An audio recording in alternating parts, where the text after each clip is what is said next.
And with that, we press the big red button and say, good Wednesday, everyone. This is the Mike Meyers AMA, Ask Me Anything. And I know somehow I just don't look like myself today, right? Oh man, I got audio cranked up. That's wrong. There we go. Sorry about that. So yes. Thank you, back channel. Well, it is the Mike Meyers show. And as you can tell, Mike Meyers is not sitting in the big throne today because, do I want to do the whole thing right now? No, let's get a few more people coming in and I won't have to repeat myself. So I will say, good afternoon. I am Dave Rush, senior instructor at Total Seminars. I'm sitting in the big chair for Mike Meyers today, who is otherwise occupied, and I will fill you all in a couple of minutes as a few more people turn up. I feel like I'm missing something. Oh yeah, I see what's missing. I need one of these things so I can see what you guys all have to say. Excuse me. So this clicks over here and this clicks over there. This was kind of put together, not exactly last minute. I got the word about an hour ago, but things are done a little differently for Mike's show than they are my show. So make a couple of changes. I will tell you that this is the Mike Meyers AMA. We get together every Monday and he gets together every Monday and every Wednesday at 2:00 Central Time for an hour or longer if the questions continue to talk about all things CompTIA certification, A+, Net+, Security Plus, ITF Plus, and others. Anything that you've got that's technical, that's not religion, not politics. He's fair game, and therefore I am fair game to do the same thing. I may not do it the way he does it. I may not do it as well as he does it, but if I don't have the answer, I can lead you down the golden path. I look a little fuzzy again. I think I got the reason for this. New camera. It looks like it needs to be set a little farther back. If I do that right now, goodness knows what'll happen. So live with me a little bit fuzzy, and let's hope that audio is good. So we hold these AMAs on Mondays and Wednesdays for those of us who are locked down due to the coronavirus to further our studies in CompTIA and anything else. So it's an Ask Me Anything. I won't do the long intro stuff that I do for my show. Mike dives right in and says, let's see who's here and what's going on. The goal of this presentation is for you to ask questions. You can help each other answer questions. I will answer questions for you, or I'll defer to something else or somebody else or some other time, but glad you're here. Let's see what's going on. Well, Tollywood was here as usual before everybody else. Greetings, Tollywood, and likewise Patricia Grace. Nice meme today on Discord. Enjoyed that. Sup, Andrew Hutz. And for those of you who don't know yet, we didn't do a show Monday, and I didn't mention this on my show Friday, but this most recent Monday, 2 days ago, Andrew Hutz is more than a participant on Discord and a participant in Mike's AMAs and drama. He is now officially a worker at Total Seminars. We have all kinds of categories of workers, and I don't know if I'm supposed to use the word excuse me, employee or whatever other thing he is, but he works for Total Seminars now. He's writing and editing and being creative and doing other things. So please offer your congratulations to Andrew Hutz. And if you'd like to direct your hardest questions about Total Seminars to him, then by all means do that. Also working here with me is my usual partner in Pi, Scott Jernigan. Scott Jernigan is the senior editor at Total Seminars, has been there almost since the beginning, if not the actual beginning. Excuse me. And he's working the back channel, doing research, posting things, listening. He's available for your questions as well. If you'd like to talk to him, by all means, please do.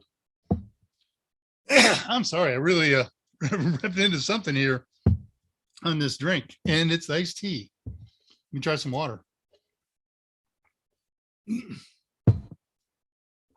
Honey dripping. All right, so Andrew Hutz is here, and he's working both sides of the fence now. He's here as a participant, and he's working on the back channel as well. Jason Helms, what's up, bud? Good to see you. And Alan Duggan, It was great seeing you on Discord the other day. I haven't seen your face in a while. I know I keep mentioning that, so we'll bring that up a little bit as everybody here is a regular, it looks like. But you know, we've got we don't have. Jose Braden set up a Discord channel, and we get together on those after the shows, and there's always all kinds of good stuff going on 24 hours a day with coming up on 400 participants. If we haven't exceeded that by now, there's all kinds of sub forums. So please join us after the show today. I'll be on with mic and camera. If you've got a mic and camera, come on. We'll have a nice face-to-face conversation along with all the other regulars who do that. And if you just want to join, you want to ask more questions, but you don't want to get on camera, that's cool. Just write in the general forum and we will put up, Scott, Scott, you're listening. If you would post the Discord links and we'll post those again a little bit later. And if you go to these Discord links that Scott's about to post, and it says something about the link is retired or something like that, just poke around on that page. There you go. Scott has just posted at 2:05 local time, 5 minutes past the start of the show. Don't worry, just stick around, look around on that page. You'll find some link that says continue anyways, and the world's good to go. Thank you, Scott. All right, I super scrolled, got to go back to where I was. Oh, good. I see a 568 question coming up here.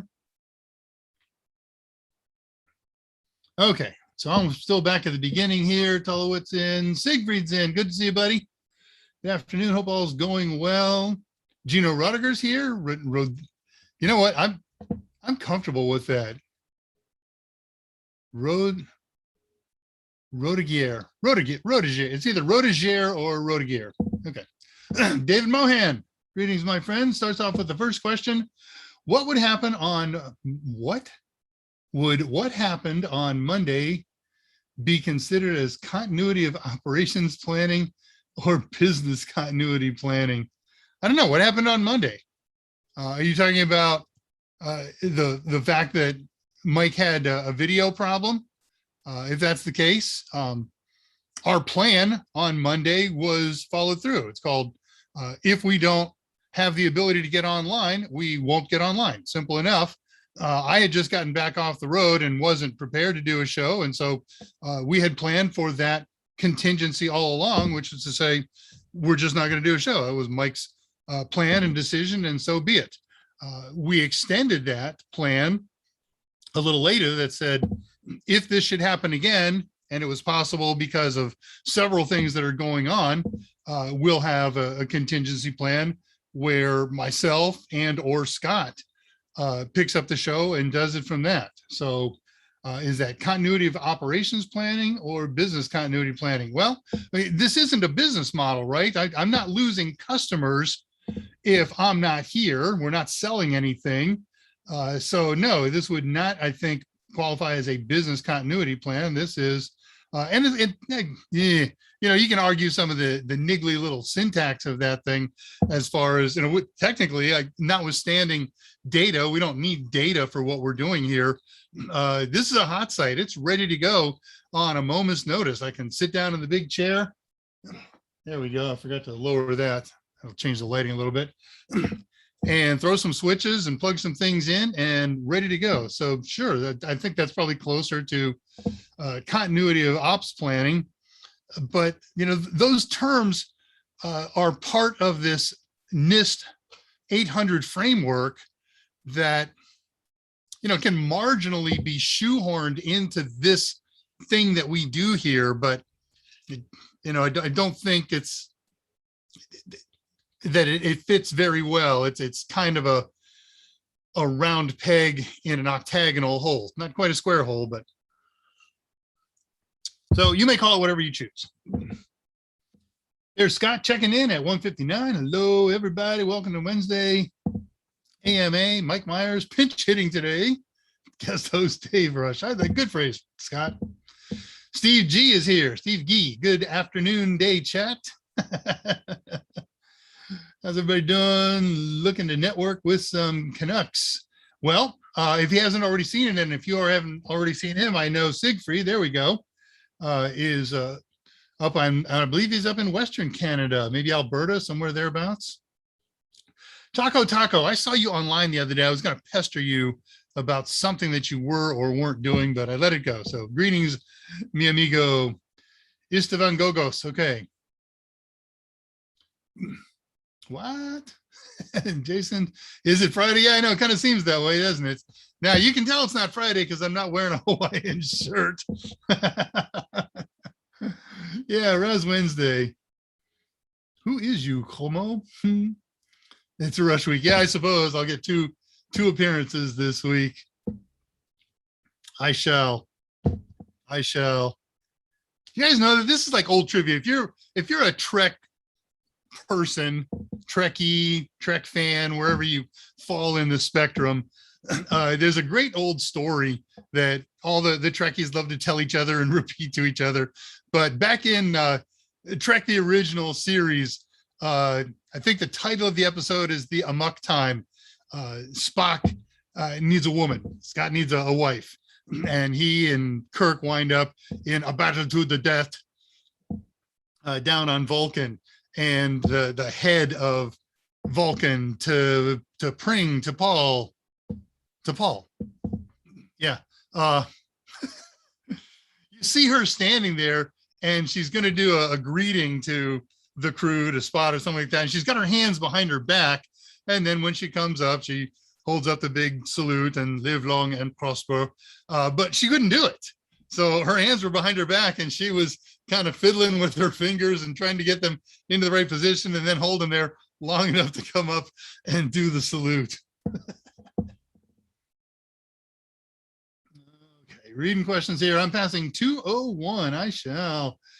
Mike's lost weight. You think I'm trimmer than Mike? Good for you. It's only because I'm a little bit taller. I would hesitate to have a way off. Audio is good, like nails on the chalkboard. Arr. That's what my normal voice sounds like. And then this makes it actually sound better. So if it's not nails on a chalkboard, if you were listening to me live in person, it would probably sound, no, you know what? I'm not going to use that one. I've got that saved up for my next one. Never mind. Nails on a chalkboard. Reading questions, passing 203, doing great, Siegfried. Yep. Okay, so we got enough people here. Let me tell you what's going on, why I'm here. So Mike had some technical trouble on Monday with the show. We have this terrible internet connection down at the office. It has nothing to do with anything that we do. It's our ISP, and it's just hoppy and skippy and jumpy and whatever. So again, we didn't have any other plan other than if we have that problem, then we kill it. Today's rationale is very different.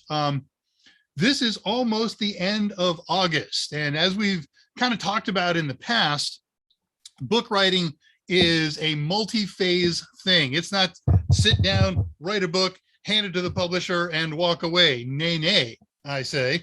It goes through lots of phases, and one of the phases is first writes, where you effectively write it down and hand it to the publisher, or actually hand it to a technical editor, and it comes back, and then you fix that, and then it goes to another editor and you fix that, and it's a lot of back and forth thing, fixes and rewrites and things like that.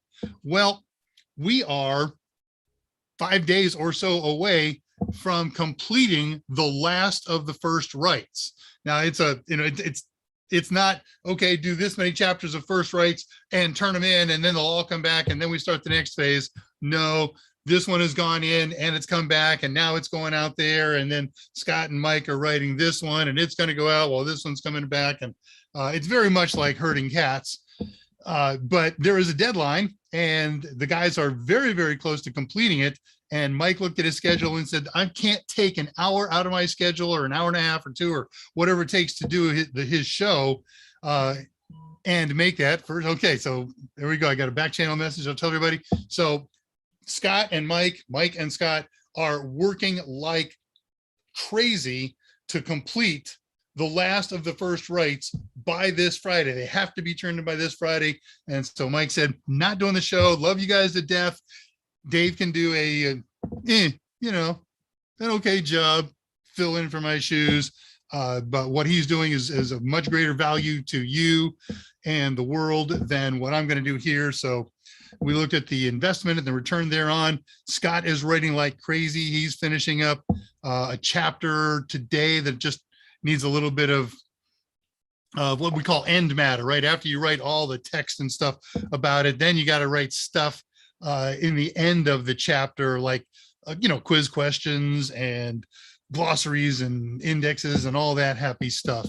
So Scott's working on his part, Mike is working on his part, and they are going to be working 24 hours a day for the next 2.5 days and turn that thing in. I was talking to Scott today, and he thinks that there is a chance that he will finish it before we start drama on Friday and be able to join the show. So we shall see.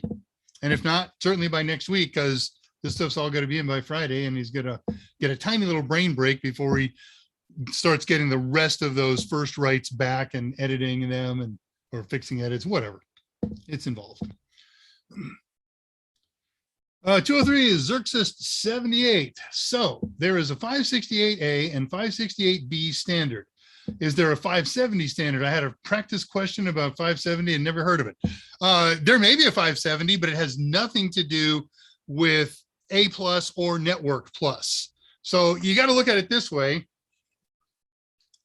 These standards come from standards bodies. There used to be EIA, TIA, Telephone Industry Association, whatever, something like that, and EIA, European, and those two have merged and come into one. Let's go back here. When a standards body comes into existence, I'm trying to think of a really good example. A standards body a bazillion years ago began standardizing types of wire.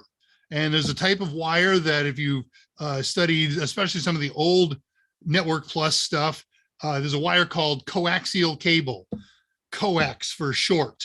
Coax has a wire or a stranded wire or let's go with that, stranded wire. And then it's surrounded by an insulator, and then it's surrounded by a braided wire. And then that is surrounded by another plastic insulator so we can handle it. And those coaxial cables get rated with an RG number, radio grade.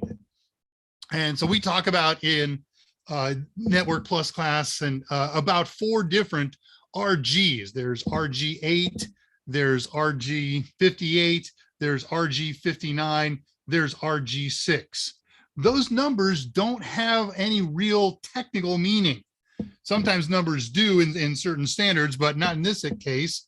Excuse me. So it just means this is the 4th one that we got around to developing and finalizing a standard for. So it became RG4 or RG8, whichever one I said. And the same thing goes with the RJs, right? You know about RJ45 connectors and RJ11 connectors. RJ45 isn't 4 times better plus 1 than an RJ11. It's the 45th one that one of their committees got around to finalizing. And so it is with the 568 standards. Those came from other bodies and came into the EIA group. And they said, well, no, we're not going to restart numbering. People are used to the idea of 568, and maybe they changed from or added or supplanted or augmented 568A and upgraded it to 568B. But no, if I'm writing a test question and I'm looking for a wrong answer to lead you down a confusing thing, 570 sounds like a heck of a good wrong answer in there. So no, there's no 570 in the EIA, TIA standard repertoire that I'm aware of. Again, there may very well be, but if it is, has nothing to do with A+, Net+, Sec+, or any of the other CompTIA certifications or Cisco certifications that I'm aware of. Might be interesting to look it up. EIA 570. 203, Damian Lutke. One question, why is Mike and all of his content so filled with inaccurate information and fluff? You're gonna have to be a little more specific, Damian. We work extremely hard to be accurate. You cannot imagine the roundtables and the research sessions that we do in order to do this from Tellowit. ANSI TIA 570C is a residential wiring standard. Very good. Thanks for looking that up, Tellowit. Nicely done. So Damien, I would be very happy to talk with you about this. In fact, Mike would be very happy to talk to you about this. So let me put some information up. Fluff, he does very, very little fluff. I'm going to disagree with you on that wholeheartedly. He will add additional information to topics that he feels is important for technicians to know. You want to call that fluff, fine. We don't write cram books. We don't write books that have lists of facts that you need to know to answer questions. Mike is an instructor. He spends a tremendous amount of time and effort creating a course that has a learnable, teachable arc of information. And if he has to add information to make objectives more accessible, more understandable, then he does. So let me throw up something for you. I can do this, click on that, click on this. And I would very much like you to write a message to Mike. Share screen, click this, and then this. You can reach him directly at right here, michaelm@totalsem.com, and tell him what you think is inaccurate, what you think is fluff, and ask him about it. He will give you an answer. That kind of email gets very high priority in his list. You're also welcome to send that to me. I'll forward it to Mike. You can catch me, daver@totalsem.com, or even my personal email address, drushtx. Same goes for Scott. Anybody here, anytime you want to contact any of us, our first name, our last initial at totalsem.com. So Michael M for Meyers, Scott J for Jernigan, Dave R for Rush. And we will, if we can't answer directly, forward it or roundtable it, and we'll get you an answer. So please do. I'm sorry that you're feeling that way, Damien.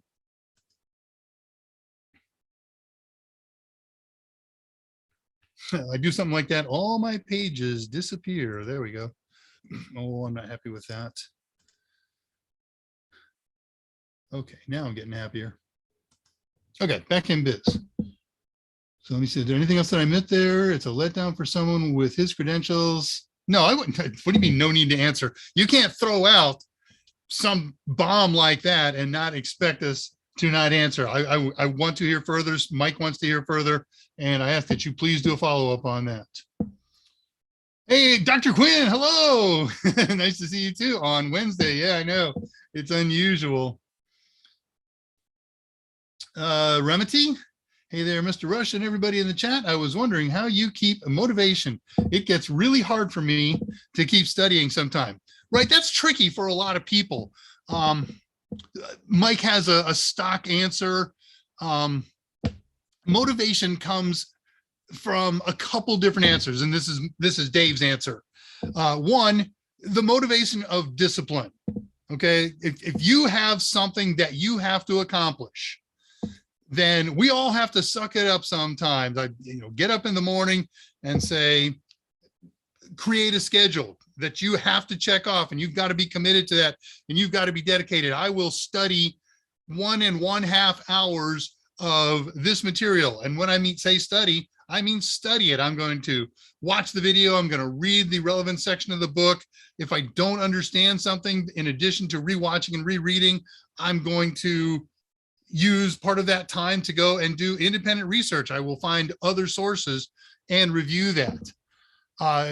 The other kind of motivation comes from, isn't something that you can force. It comes from passion. Okay, passion says, I love this stuff. I don't know as much about it as I will, and my love for this says I want to burn that 1.5 hours, and if it turns into 2 hours or 3 hours or 4 hours, because I'm so excited about what I've learned and I've tried to apply it, then I've got the passion. I'm going to do that. Now you can help drive some of that passion. Things that you find, I don't want to use the word boring here. It's kind of appropriate, but cumbersome and difficult to get that discipline motivation, that force motivation. Extend the learning tools. So perhaps you're learning about, I don't know, command line. Okay, so we start watching a lecture, we start reading a book. I'm going to take a stop at some point. I just learned the CLS command. Now I'm going to walk over to a machine and fire it up if I'm already not online. I'm going to open up a command prompt and I'm going to type in CLS enter and see what happens. Then I'm going to do CLS space / question mark and find out what else I can do with CLS. I want to learn the depth of it. And that provides excitement as you say, oh, wow, I didn't realize it can do this. I can find a use for that in my real world thing. So discipline, devote an appropriate amount of time every day, give yourself a day break, take a weekend day off or maybe two, or a weekday, somewhere in there and do something that's completely unrelated. I love the idea when studying, a little off track here, but here we go, in studying a chapter, studying a section, whatever. And if I don't get it, I'll do the things I've talked about. And then I will let that alone for a while. I'll move on to the next section that my schedule calls for. Even though I don't understand this piece fully, tomorrow I'm going to do the next piece. And then after that, I'm going to go back and do this one because this has now had a day to stew in my mind. And some of it will make more sense when you review it. And do that for 2 or 3 days. Sometimes take a whole day break off between them and then go back and review them. That helps, but that's not really what you're asking. That's just a study technique that works great for myself and a lot of people to whom I've recommended it. So discipline, man, and passion if you've got it. Develop the passion if you don't, if it's something that you need to do, or if it's not, I'm just doing this because I have to, I don't care about this. My goal is to do something that's unrelated, but this is a check mark that I have to do. Fine. Go back to option A and just do that discipline task every day. I hope that helps. It's a good question. Lots of people ask that one. And if anybody else has great ideas on how to stay motivated, get motivated, by all means, toss them in. Hey, by the way, Andrew Hutz is here, and not only is he due for congratulations on the show last Friday, we went open forum because I had network troubles doing the lab that I wanted to do with everybody. So we went down the rabbit hole of which Star Trek is best. Andrew likes Star Trek Next Generation. So I was picking out some stuff for the set today and I thought, we'll break out the old poster. It's only been up once in the year that I've done drama. So Next Generation, it's up for you, Andrew, my man. Oh, questions, insane, congrats. Yeah, I know, isn't that awesome that Andrew's here? I love that stuff. Hey, save this one, Andrew. Everybody's giving you all the love. Yes, 205 Gino, Scott Jernigan is our official and unofficial grammar Nazi. And we love him for it. He's not aggressive about it, though he will not let it slide. Yes, okay, Tullowit. So that's why I put that up at 20. Yeah, it's also 205. As some of you may know, the reason I did the show on the road last week is that my father passed, and I was cleaning out his estate, and his name was Ron, and so found that on his desk, and I thought I would put that up for a week or two. 205, Scott posted. How am I doing here? Oh man, I'm like 23 minutes already behind. Time to catch up. Sorry about that. I got a little long. Dark Halo.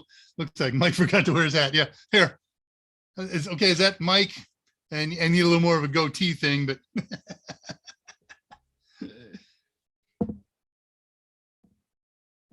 I watched part 1 of original series. Oh, did I super scroll here? Yeah, I sure did.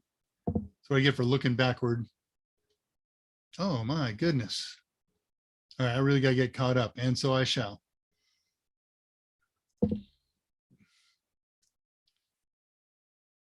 Siegfried's loving 601 so far. Outstanding. You should see the amount of pages that I have notes, questions on. Yeah, you're a big note taker. Crazy homebody girl. Good to see you, girl. I should actually be able to catch the whole show today. Staying home sick. Oh, I'm sorry you're sick. Or I hope you're just home staying sick. We know that drill. Where's Mike? Yeah, Mike is working on the very last chunks of this phase of writing N10008. So he needed that hour that he would normally devote to this, plus the setup time and everything. So he asked me to, told me to. Maybe I begged him to let me fill in today so he could do that. So apologies that he's not here. I'll do the best that I can in his absence. You know what? It is the fuzziness is not from my camera, because I'm looking at the other, my Zoom feed, and it's gorgeous. So I tell you what it may be. This is an interesting thing. I'll have to experiment with this. It's a new camera. It's a 4K camera. It may be that the compression that YouTube does on my 4K down to 720 or whatever it takes it down to HD, maybe fuzzing that up a little bit. I'll try on the Friday show. I'll have it set back to HD. We'll see if that makes a difference. Josh Dope is here. And let's see, Rodiger. Okay, Rodiger. Rodiger. Got it. Thank you, Gino. Rodiger. Tom Pinkerton's here. Greetings, programs. Are we programs today? Why not? I am port 58.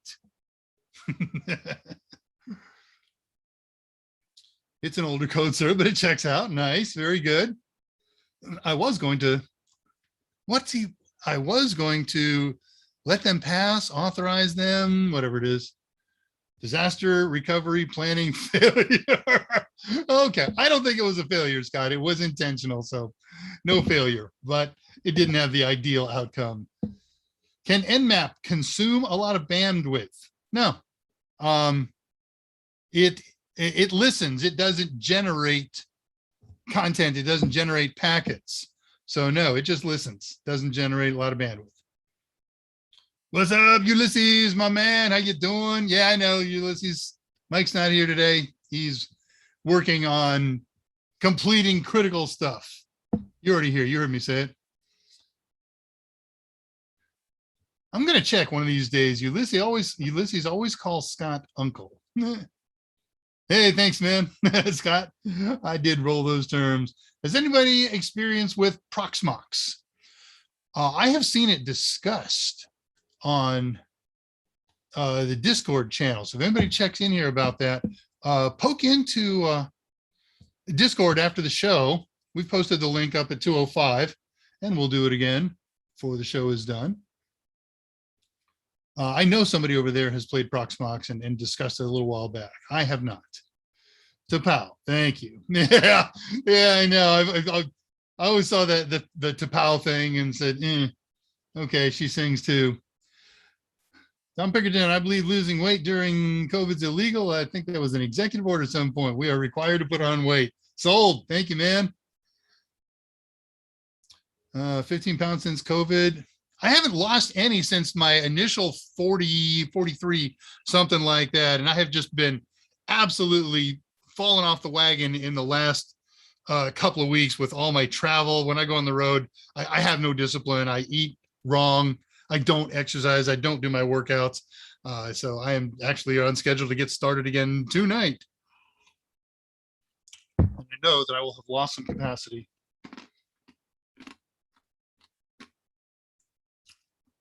Yeah, questions are never as easy as they seem.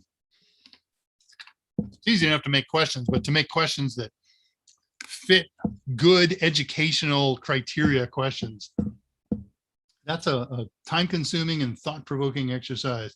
Tellaway 214, I can always help you troubleshoot the live stream. I have some experience breaking and fixing the one at my church every Sunday. Great, thanks. Yeah, I'm using I switched from a Logitech 920, I think it's an S, to a Logitech Brio 4K. I'm talking to Tullowit at 214, Tullowit talking to Scott at 214. Last rights. Guru Chaz, haven't seen you. Have I seen you in a while? Have I not seen you? Are you a new face? It looks familiar, but forgive me. We have so many people on between Mike's two shows and my one show. I do lose track sometimes. But you have a question on the most efficient way to study your courses. If someone has the video course, book, and practice exams, what is the procedure to go through it all? Okay, great question. Two of these can be done in either order, makes no difference. So either watch a section of the video lectures. Okay, so it's that may be 10 lectures, might be 6 lectures, whatever it is, but watch them all. And you don't have to do them all, back to back. Don't binge them. Watch a little bit at a time, absorb it, and so forth. And when you get done through that section, the sections align with the book.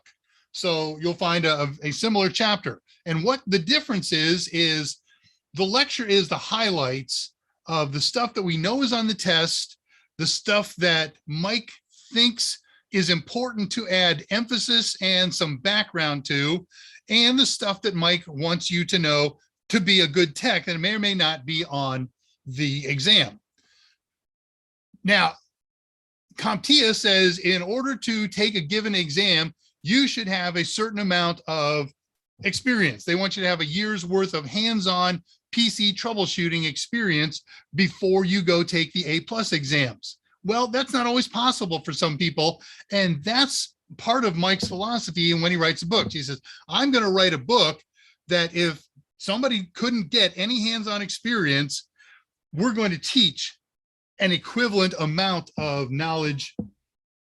I think so too, Scott. We're going to teach an equivalent amount of knowledge and information so that by the time you get through the entire book, that you will have that equivalent of information. And once you've done those two things, then you go and take a practice test. Ideally, use a total tester because we can do that on an objective basis, on a chapter basis, on whatever. There's all kinds of different ways to configure it. And find out what you have learned well. I got right answers. And find out what you have not yet fully learned from wrong answers. And then stop. Okay, don't take it again. Now go back and hit those 2 resources again. And you can do them in reverse order. Do the book first and then do the lecture first. So that works fine, totally interchangeable. But then go back and research, relearn, restudy what you came up short on, and then take that test again. Now, when you go do the next section, video, book, video, practice test, what you're going to do is you're going to take questions from the same practice test that you've already taken and questions from the new material that you've been studying. Okay, and you're going to keep doing that every time. So go back, review any questions that you missed, and keep doing that until you get it all down pretty well, and then move on to the next. And next time, now you're going to take 2 sections worth of practice questions. When you get to the point that you have the questions, the practice test questions so memorized that you can look at the first 2 words and say, I know the answer to that one. It's 568B. Okay, that test is now useless to you. That question is now useless to you. That's okay. We got lots and lots and lots and lots and lots and lots of questions in Total Tester. If you're using the practice test course as from Udemy, there are 3 or 4 different practice test courses. So once you get through that first one, you're starting to memorize it. Now start the second set and start the practice test questions over again. When you miss them, go back and review for content. So that's kind of the common approach. It works for a lot of people. Guru Chaz. Okay, so you asked the same thing if I'd read further on. Dark Halo. Yep, you're retaking Network Plus tomorrow. You got 698 last time. You need 7050. Do you have any test taking tips that I can use to my advantage? Well, Mike's advice at this time is stop. 24 hours or so before you're ready to take the test, there is that philosophy that says you're not going to learn so much today that it's going to make the difference tomorrow. Other people have different feelings about that. I don't have strong feelings one way or the other. I am the type to study up until I take my hat off as I walk in the building where I'm testing or into the testing room that I'm doing. But you know what, I'll tell you what, the thing to do here, I know that you have worked very hard since that last effort, and you've practiced things, you've posted some questions over on Discord, love that stuff. What I would do is get hold of a fresh practice test right now. Ask me on Discord if you don't have a good source, And I found a couple of good sources online that may help you out, and just give a couple of those a whack. Now, what's really important here for anybody who takes any practice test, if you're getting it offline, if you're not getting it from Total Tester and they tell you what the answers are, they're probably wrong. We write our own questions. We don't get them from other sources. We don't get dumps from anybody, but there's lots of people who claim to have a dump, and there's lots of other people who answer those questions. And I can't tell you how many times I found them to be wrong. When we write our own questions, we know the answers when we write them. So if you're going to use Total Tester, cool beans. So if you use some kind of online source with brain dumps or whatever, ignore their answers. Ignore the fact that they say C is correct.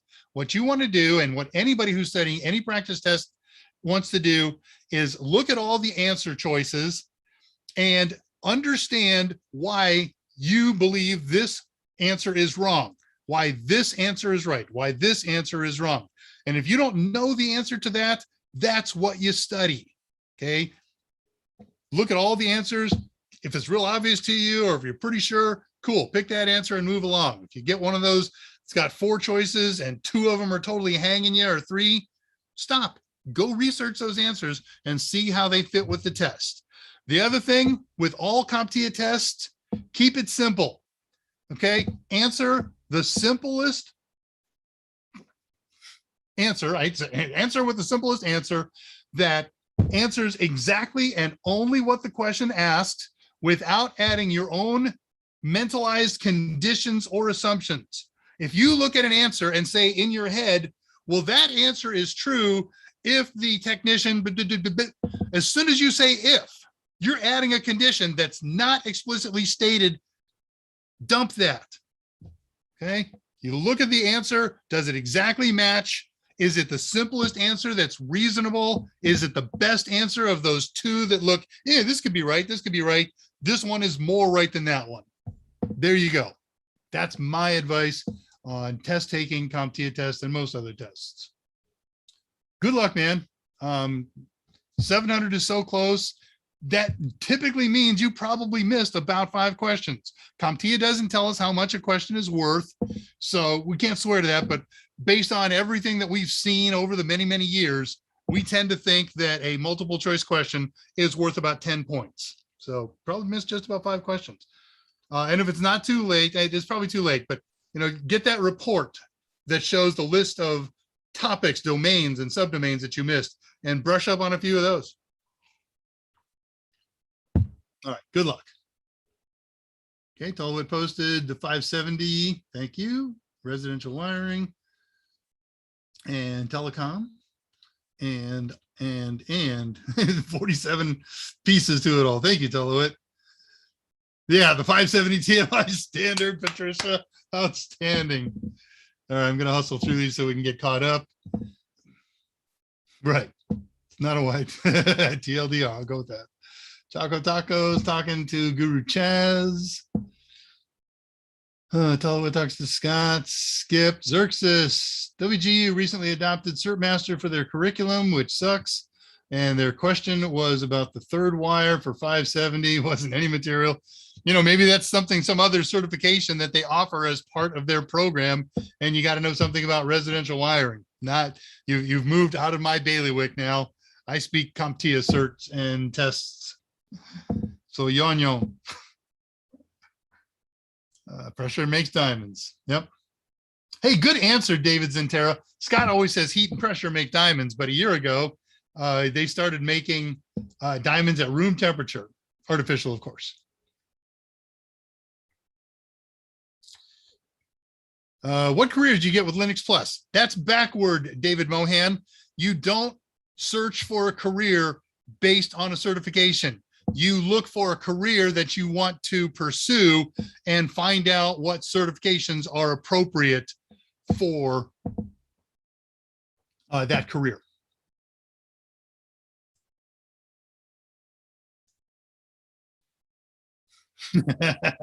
Tolowitz says, take a brain break, play WoW. Cool. Give me TOS or give me death. Hey, you must be David. Algerie, nice to see you. I've typed your name many times in the back channel. I'm glad to see you here. Yep, sorry, Mike's not available today. He's working on finishing up the last of what we call the first rights for Net Plus. And so I get the honor of filling in the big chair. You guys have asked some really good questions. Keep it up, please. And I just super scrolled up. Did I have my thing highlighted? Of course not. Yeah, there we go. Oh, it did. Thank you, Remedy. I hope that helps. Passing 228, Jason Helms, would you say or recommend for someone who feels they have imposter syndrome? What would you say? Well, here's what Mike has to say. Everybody has some degree of imposter syndrome. Imposter syndrome says, I have a job, or I am in line for a job, and I may even get the job, or I may have the job, but I don't really feel like I can do everything that the job skills call for to the highest competence, highest competency. And so I'm an imposter to some degree. Well, we're all imposters to some degree. Mike will give me a task. Somebody else will give me a task that I can maybe do, never done it before, may not know anything about it, but my job in my company is to say yes.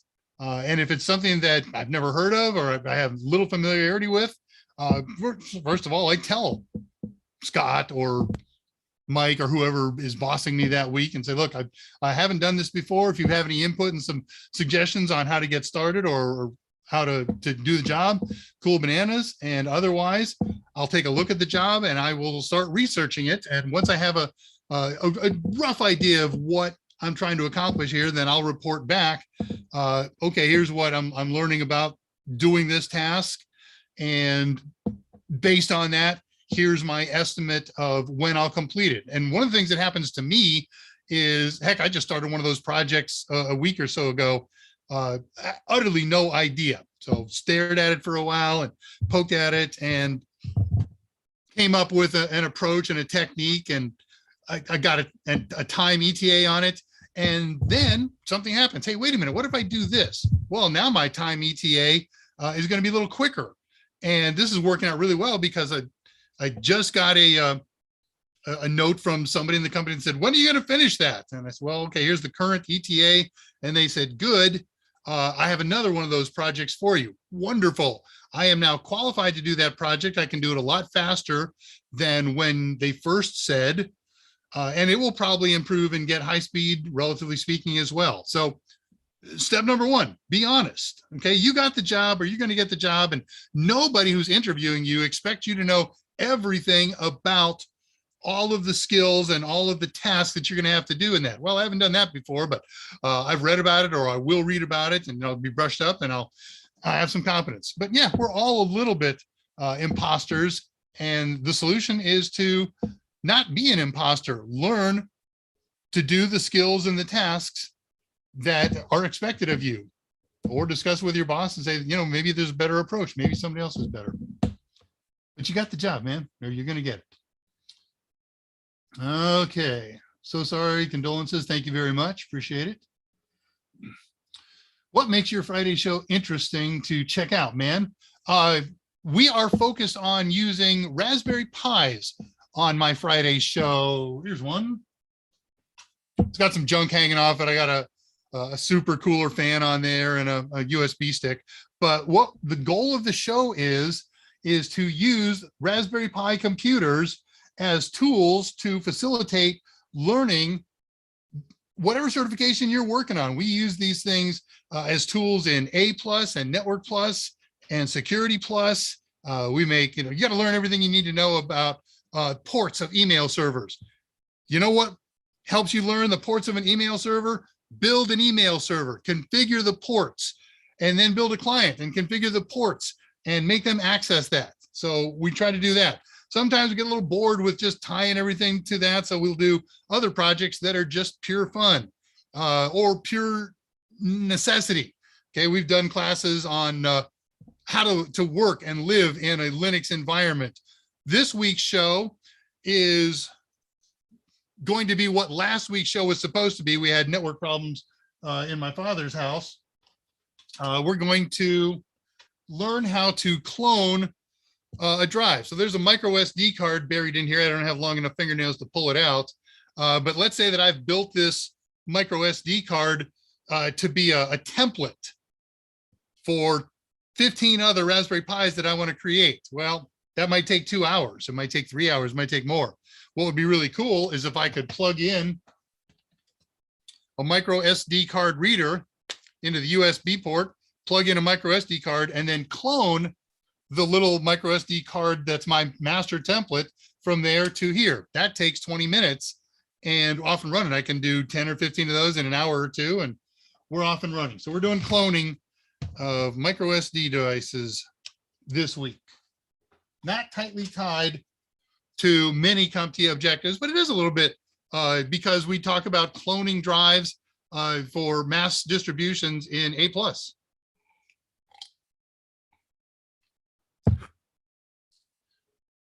Andrew Hutz, you guys are never going to believe what my friend just asked me. He asked me whether he needs a hub for his home network. Oh, I hope you told him yes. How about a USB hub? Burn the hub. No, don't burn the hub. Belongs in a museum. Sell him the extra special hub. Way to go, Scott. I love that. Alien Dude, greetings, mon ami. Nice to see you. Tom Pinkerton, greetings programs is a Tron reference. Oh, duh. I didn't see the new Tron, happy to say.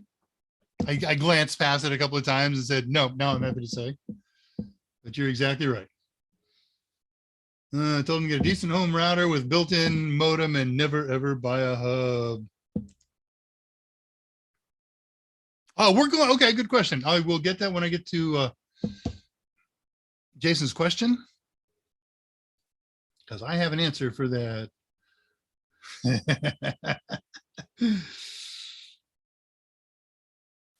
I'll let Scott answer your question to 231, Jason Helms. He was wildly overestimating his needs for his apartment. Yeah, it was really, really weird.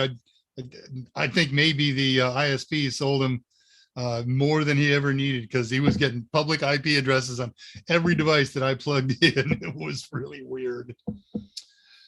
Nmap or Zmap cause any interruption or loss of use? Wanted to try a vulnerability scan on my buddy's website. Shouldn't. I've run it simultaneously with programs. I've run it on hosted by Windows machines, by Linux machines. It just sits there and, you know what, I'm sorry. Wow. Mr. X. Brain fart, a real name. Nmap is not just a listener. It does call out, but it doesn't generate a lot of traffic when it calls out. No, I've never seen Nmap or Znmap cause interruptions when it's in use. Well, I don't want to go hunting. All right, I'm at 232. I got to go look for something. Control F.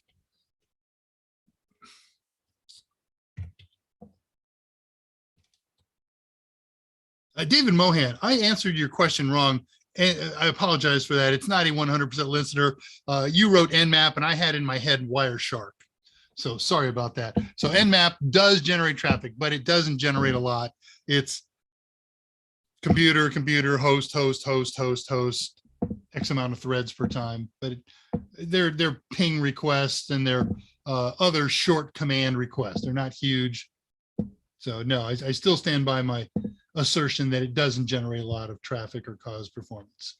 At 232, Scott has reposted the link to the Discord channel. I'm going to join Discord channel after the show. It takes me 10 or 15 minutes after we shut down to get on there, but please join us. Pillowit hasn't fallen off the weight loss wagon, just enough weight. It's funny. Algeria Soho router for your friend. Right. Well, Soho router is a great answer, Algeria, for him, because Soho routers have, I just put one back up here in this pile when I came back off the road. So let me grab it.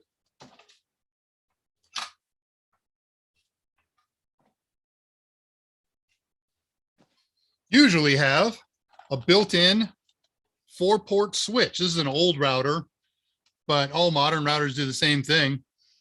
So yeah, we got our WAN port here, and then these are all LAN ports. So you can connect to it via either Wi-Fi or via switch ports. So a Soho router is a great choice. You can buy a Soho router at a flea market or a resale store or whatever for a couple of bucks and never use the Wi-Fi aspects of it or a lot of the other cool built-in features. It's like buying a cheap switch. Dave, who's better, Stones or Beatles? Wow. Beatles. More talented musicians. Stones are incredibly talented. They're incredibly popular. Rest in peace, Charlie Watts. But for innovation, for musicianship, for raw talent, look at the quantity of instruments that both Lennon and McCartney could play. McCartney, thank you. Beatles. And I'm not going down that road today, Andrew. What about? Okay, reading questions, passing 235. Oh, we're all right. Nah, I'm not going to do Prince versus Michael Jackson or any of the other who's better because I got to get caught up on questions. They're fun questions and I'd love to do it. Magnetic tape still used for backups anywhere? Yes, I posted on Discord 2 weeks ago or 3 weeks ago a job posting for a tape changer and tape mounter. So yes, absolutely. No, they haven't been replaced because they're backups. And they're archive backups in many cases. Okay, you're on and off. Thank you. Sure. Jason Helms, is there a way to help remember the OSI TCP/IP OSI layer, or just keep looking at it till burning brain? There are 3 or 4 popular mnemonics that people use. Please do not throw, DNT, please do not throw sausage pizza away. All people seem to need data processing. And I won't do the long story on this one. I've done it a million times. Ask me on Discord. Poor Dave needs to seek psychoanalysis. So that'll get you the letters in order. Just learn what the letters are and what they mean. You don't have to learn the TCP/IP order anymore. It's contentious how that. Cisco has created an extension to the 4-layer TCP model. They've made a 5-layer TCP model. And I get questions about that all the time on the various forums that we moderate and conduct classes on. CompTIA only cares about the 4-layer model.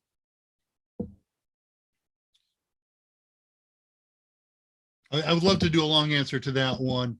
And I will in person, but I have so many questions to get caught up on here. So please forgive me. I just want to get through a lot of stuff here without going over too awfully long. We will go over past 3 o'clock here, but not by much, I don't expect.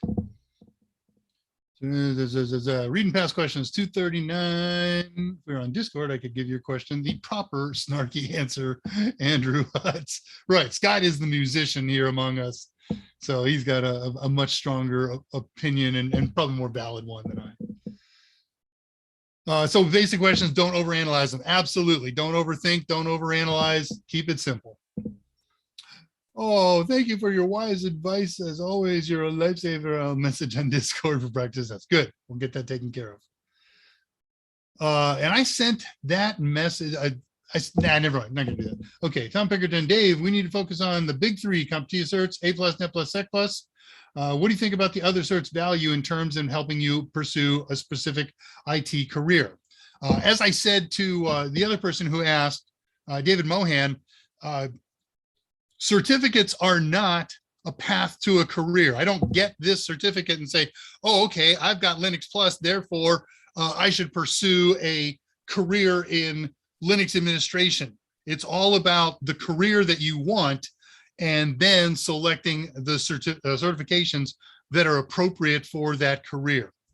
And then, it doesn't have to be the certificates. It may just be the relevant knowledge once you get past the trifecta. The trifecta is a foundation. It's kind of like a bachelor's degree. A lot of people don't go into the career that they studied to get their bachelor's for. A lot of them do, of course.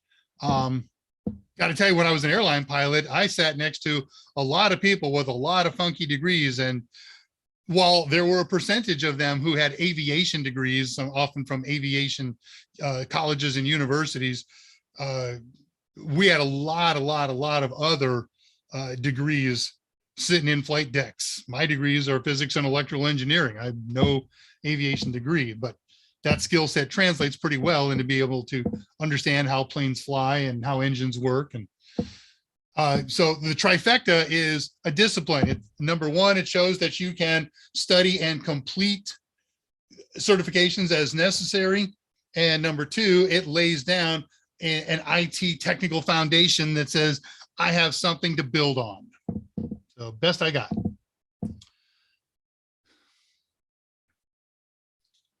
Reading question, passing 250. Where can you go to make or configure an email server? Okay, love that question. It is on my list in the next 2 months, if you can be that patient, to set up an email server on a Raspberry Pi. It's tied to a bunch of CompTIA objectives, and we are going to do it. But if not, you can set up, there are email servers that you can set up on a straight up Windows 10 machine. I would probably do it in a virtual machine if I got enough memory in my Win team.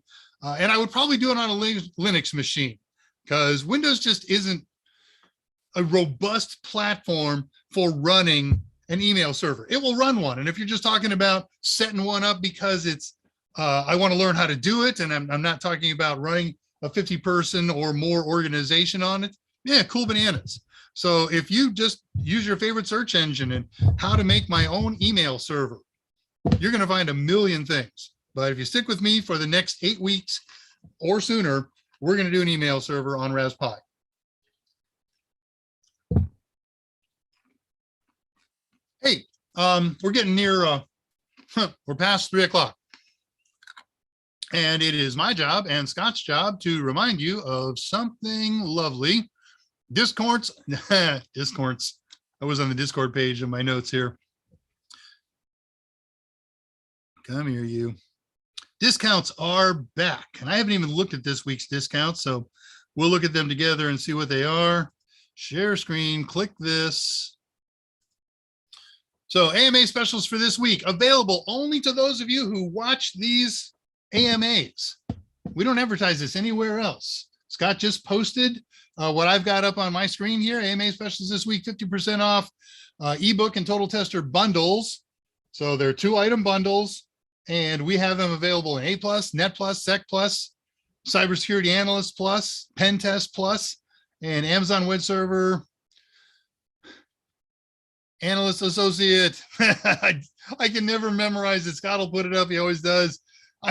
I'm not bad at this like Mike is. I know every acronym out there, but I just don't play in the AWS world. So apologies. And SAA is a Security Analyst Associate, something close like that.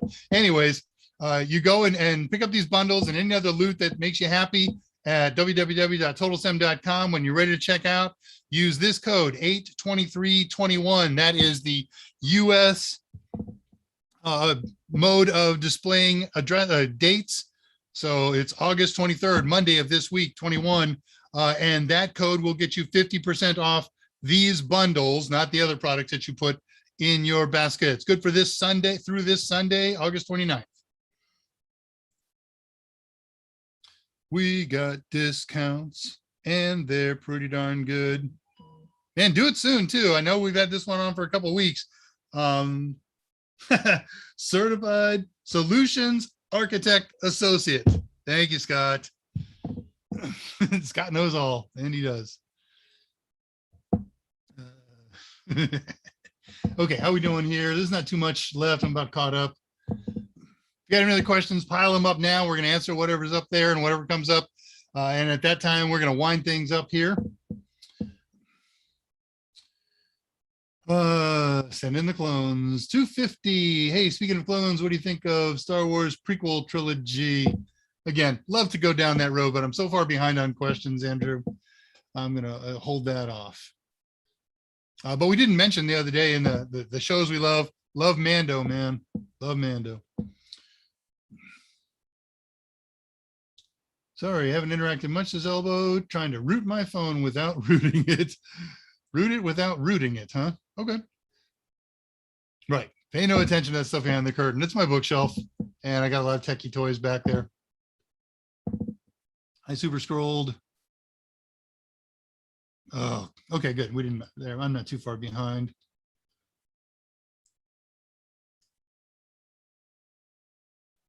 Hard to disagree. Beatles were definitely not that great musically starting out. Well, who is? They certainly got better. Everybody does. Then there's a TIN. Thank you, David. Awesome. You're exactly right. Ringo was pretty crap drummer relatively at first. I don't know. He was the only experienced musician that they brought. I pride myself on my ability to make it appear as though I used to play, but it's been a while on any instrument. I like that one. There's something like Nessus that I don't have to sign up for. It's more translatable to non-technical people. A Nessus alternative. If I were working the back channel, I would have read this question 10 minutes ago, done the research, and posted it on our back channel for Scott or Mike to answer. But I don't have an answer for that. I am not a guru in that part of the world. So if anybody else got any ideas, throw them out. Piccolo, Bandcamp, who said that? Wish I'd gone to school for double E. It's got its charms. I got a charge out of it.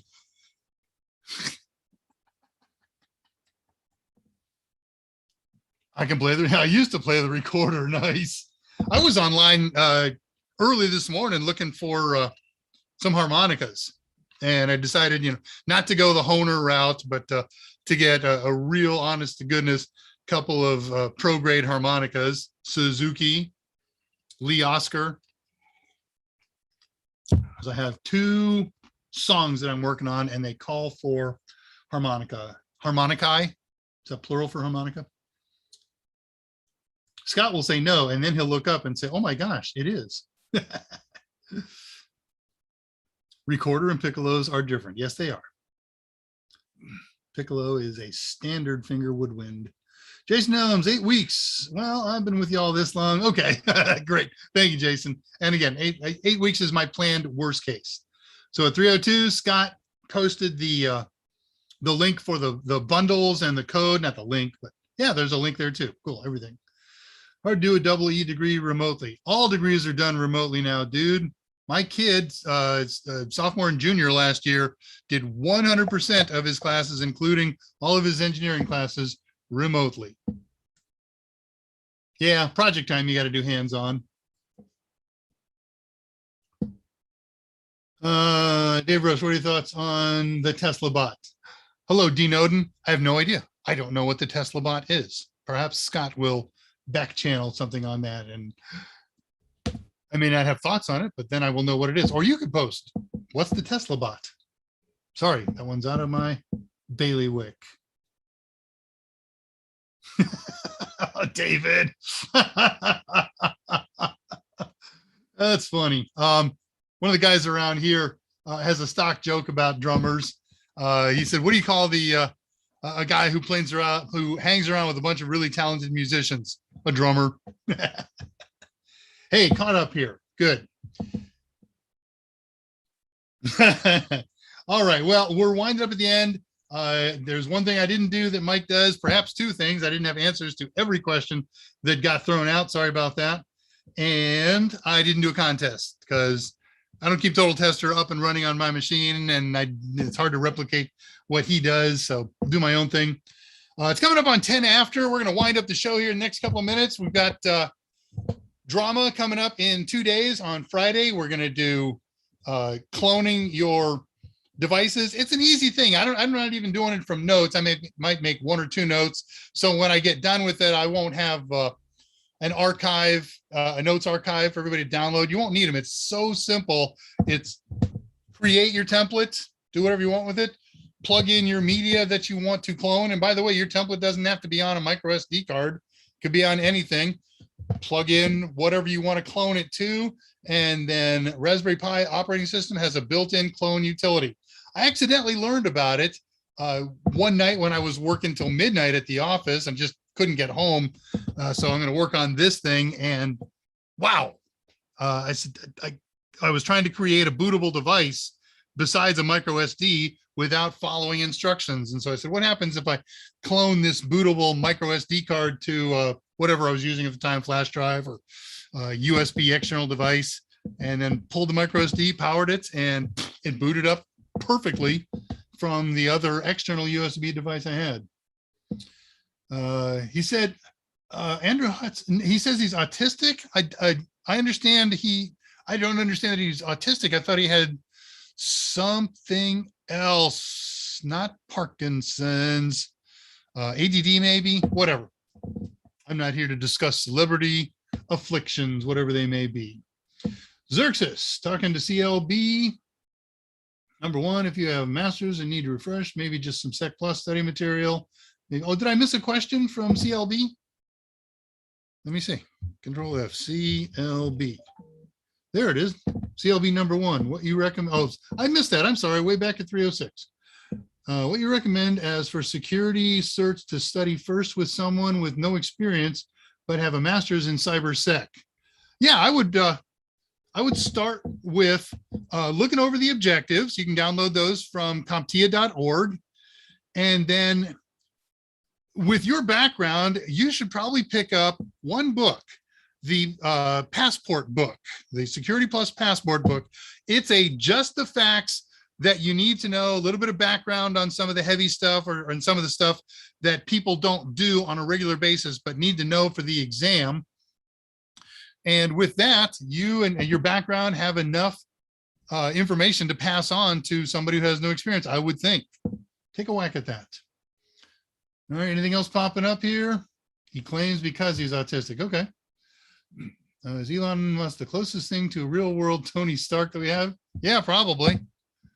Yeah, because in addition to his technical acumen, he also has that I've got to be out in front of public and make sure everybody knows who I am and be the center of attention, just like Tony Stark. That was brilliant analysis. Reading the last of the questions, I like him. He's just a wild character, that he is. Okay, well, let's wind this thing up and go find my page that teaches me how to wind things up. Hey, there it is. I got the right place. I don't have a big shutdown for this. Thank you for allowing me to join you in front of your computer for the last hour and 10 minutes or so. Mike will be back normal on Monday. This task is done, and he can coast for a day or two as he begins to edit the stuff that's coming back or change and decide on the edits. So I will see you on Friday. Mike will see you again on Monday. Scott will see you on both. And thank you, everybody. Stay healthy, stay safe, and we'll see you in a couple of days. And with that, I am out of here.